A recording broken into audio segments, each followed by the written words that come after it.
বেকার ভাতা সমাধান নয়, বেকার ভাতা সাথে সাথে কর্মসংস্থান। মহারাষ্ট্রে করেছে বিজেপি সরকার, এনডিএ সরকার।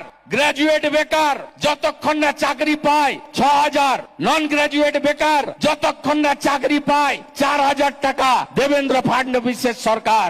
আমরা প্রতি বছর এসএসসি দেব, কর্ম বিনিয়োগ কেন্দ্র ফিরিয়ে আনবো, যুবক যুবতীদের হাতে কাজ দেব, রেলের মতো পরীক্ষা হবে, ওএমআর এ পরীক্ষা হবে।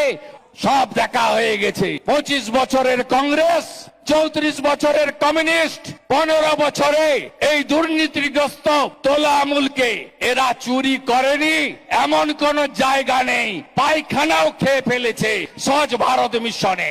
এত দুর্নীতিগ্রস্ত দল, এরা জামাতি সরকার করতে চায়, জামাতিকরণ করে দিয়েছে। হিজাব পরা মুখ্যমন্ত্রী, তিনি জামাতিদের হাতে বাংলা তুলে দিতে চায়। মৌলবাদকে রুখবেন তো, রুখবেন তো, জঙ্গিবাদকে রুখবেন তো, রুখবেন তো। আমরা অনেক আশা নিয়ে 11 সালে পরিবর্তন এনেছিল বাংলার মানুষ, অনেক আশা নিয়ে, কিন্তু সেই পরিবর্তন আসল পরিবর্তন হয়নি।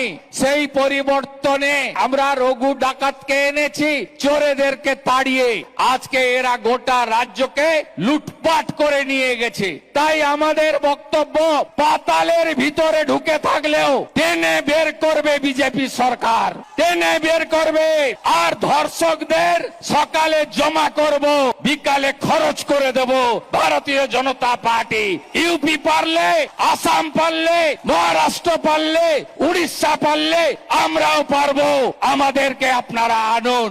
সব দেখা হয়ে গেছে। 25 বছরের কংগ্রেস, 34 বছরের কমিউনিস্ট, 15 বছরে এই দুর্নীতিগ্রস্ত তোলা আমুলকে এরা চুরি করেনি এমন কোন জায়গা নেই। পায়খানাও খেয়ে ফেলেছে স্বচ্ছ ভারত মিশনে।